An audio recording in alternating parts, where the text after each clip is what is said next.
வார்த்தை தேவையில்லை வாழும் காலம் வரை பார்வை பார்வை மொழி பேசவே.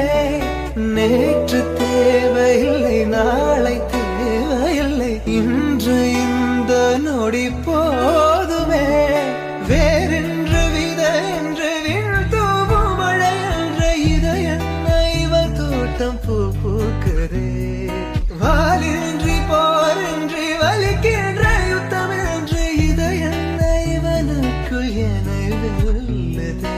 இதயம் முழுக இருக்கும் இந்த தயக்கம் எங்கு கொண்டு நிறுத்தும்?